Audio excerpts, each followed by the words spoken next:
pumpkin pie, cranberry sauce, food, Thanksgiving, too much food.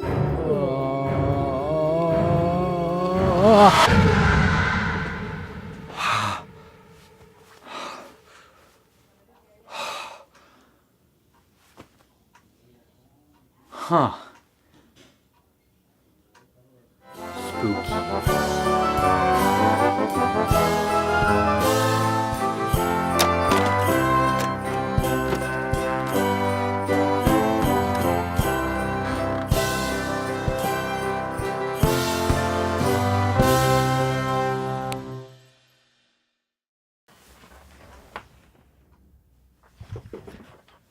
December.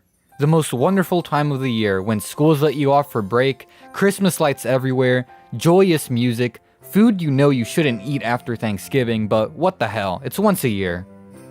And to celebrate the holiday season, today we'll be talking about two very obscure TV specials. So, let's get started with the first one. This is The Bears Who Saved Christmas. The film starts off with a family on their way to their grandma's house for Christmas. But because of how far they're leaving, Susie is worried that Santa won't find them. Don't worry, kids. Santa will find us, no matter where we are. Holy crap, what kind of face is that? It looks like he has some sort of maniacal plan. What, is Santa like Liam Neeson from Taken? I will find you. And I will Give you presents. The dad starts having trouble driving in the snow and eventually gets stuck in the middle of the road.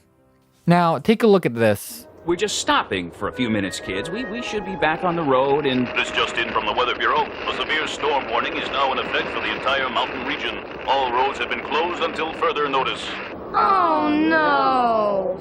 I love how they're stuck in their car during a blizzard, and all they have to say is, oh no. And they just decide to stay there. I just hope they don't end up like Jack over here. Luckily, the mom spots a cabin, where there so happens to be two clean beds. I'm surprised this is in the same cabin from Evil Dead.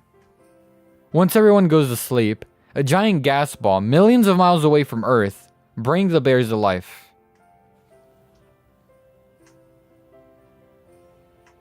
And we're introduced to Holly, the brave bear, and Christopher, the pussy, who by the way is voiced by the same guy who voiced Cow and Chicken, Buster Bunny, and a bunch of other cartoon characters, Charles Adler. He kinda sounds like Frog from Frog and Toad. Toad, wake up. It's May now. Oh, it's worse than awful. It's terrible. I mean... You smell that? That's the smell of conspiracy. While we're at it, this special, surprisingly, has some pretty known voice actors. Mary Kay Bergman, who played Holly, was also the original voice actor for all the female characters in the early South Park episodes, before her tragic death in 1999. Pam Dauber, who played the mom, is the same person who played Mindy from Mork and Mindy.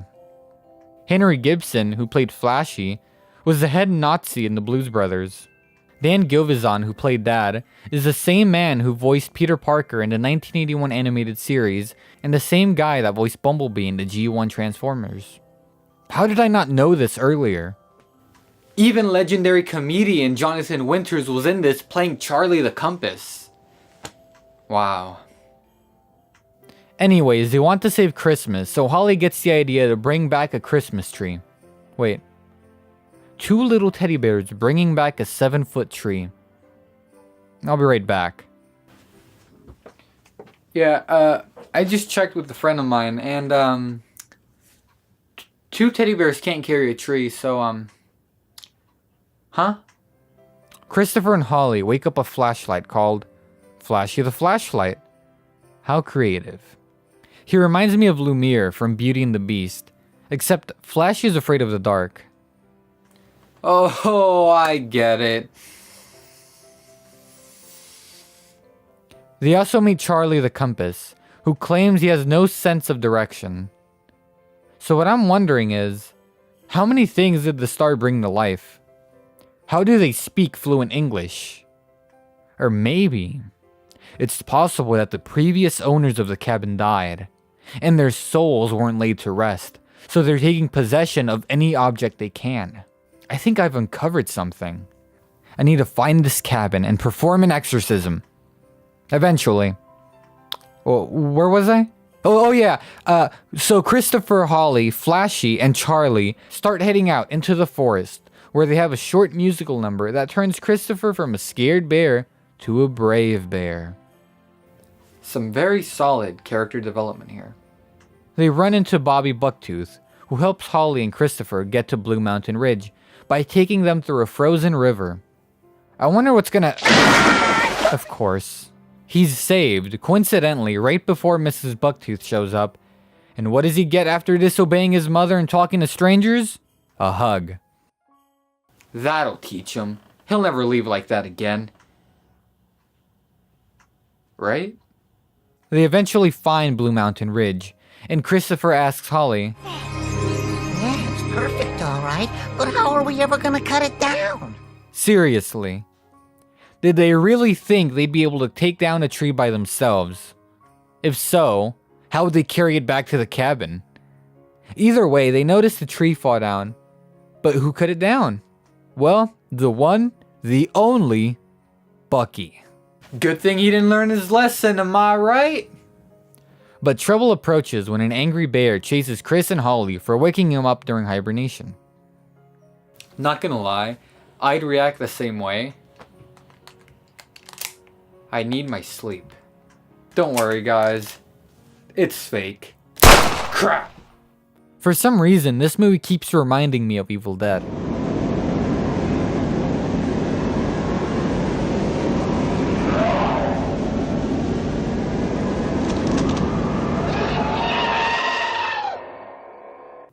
Right before the bear catches up, Mrs. Bucktooth and Bobby commit murder.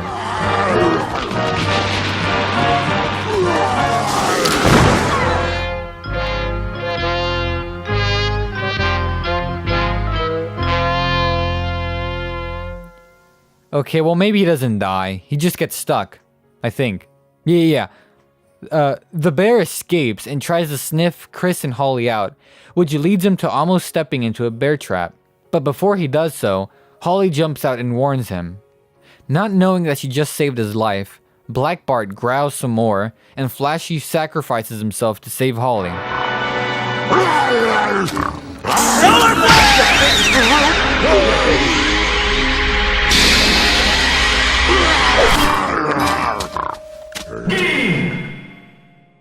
Chris shows Bart that Holly saved his life, and oh look, Flashy's not dead. Anyways, Holly tells Bart all about Christmas and decides to help him bring a Christmas tree back to Tom and Susie. Okay, now the first thought that comes to mind is, how did the family not notice a 1,000-pound bear go into the cabin and set up a tree? Who am I kidding? I'm lucky if I can hear an emergency siren at 3 a.m. So Chris and Holly set up the lights and save Christmas. I guess. And that's the Bears Who Saved Christmas. All jokes aside, I really enjoyed this special. It has its silly moments, but it's just a children's cartoon. It's very entertaining. The voice acting, especially from Charles Adler, is great. The music is festive. It's animated very well, and overall, it's a good cartoon that'll get you in a holiday spirit. You can never go wrong with Talking Bears.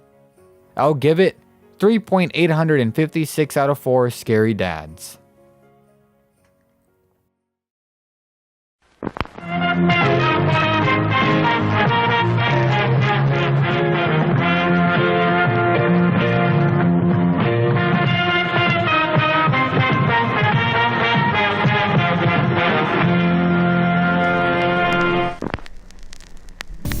Meet FBI agent Jason Dangerfield.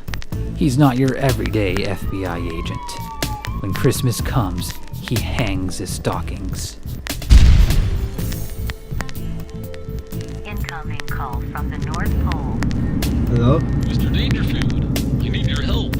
I've checked my list twice, and there's too many naughty children for me to handle. I heard you're good. I'm on it.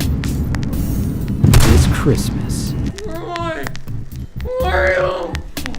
Santa's helper. And Santa's coming to town, but you're going to hell. You better hope you weren't naughty. You're on naughty list permanently, mother... fucker! The naughty list. Hey. You're gonna need some help. Coming soon.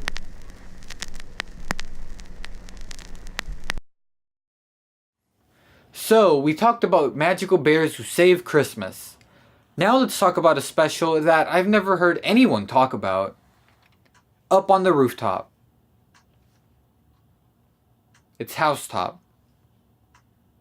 The special starts off with our main character, Curtis Calhoun, being the only person still at work where he's reading a newspaper. We zoom into an ad promoting Frankenstein Saves Christmas. Hold on. That's not Frankenstein. Frankenstein's the scientist that created the monster. I guess not many people would watch the film if it was called A Monster Who Saves Christmas. Actually, no, I'd watch that. There's also an ad for what? Up on the Housetop starring Curtis Calhoun. There's an ad for the special I'm currently watching. What the hell is this? Does Curtis not notice his name in pretty big letters compared to the other text? Drax Christmas Carol.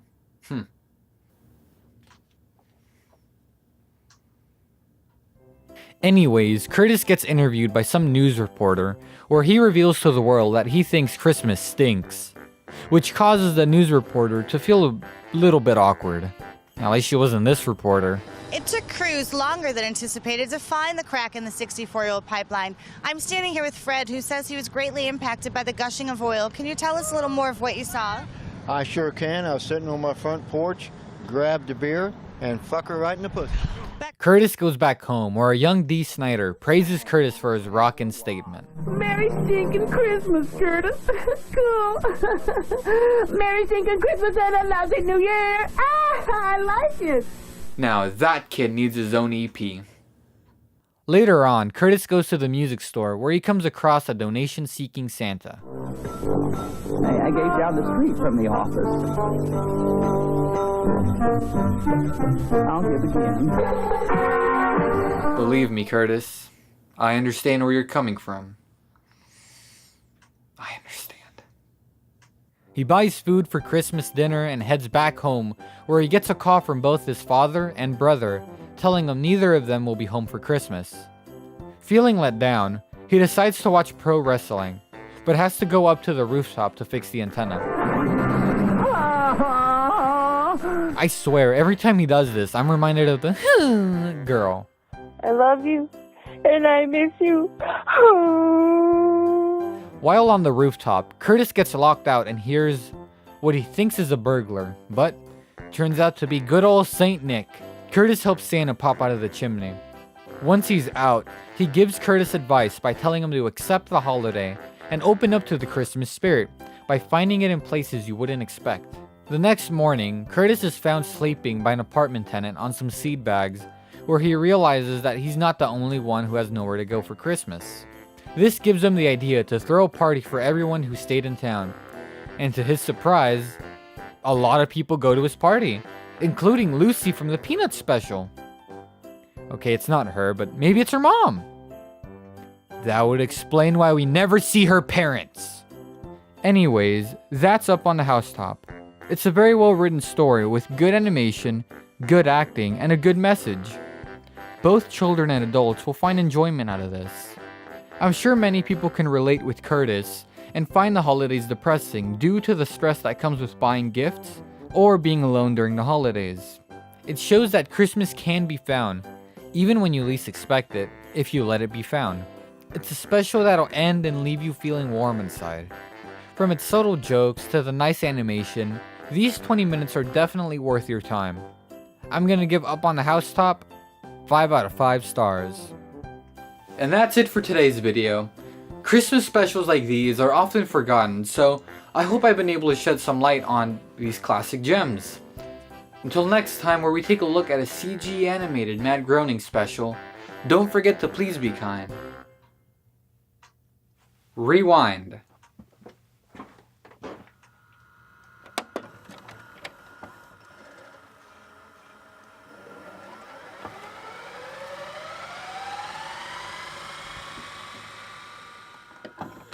Huh?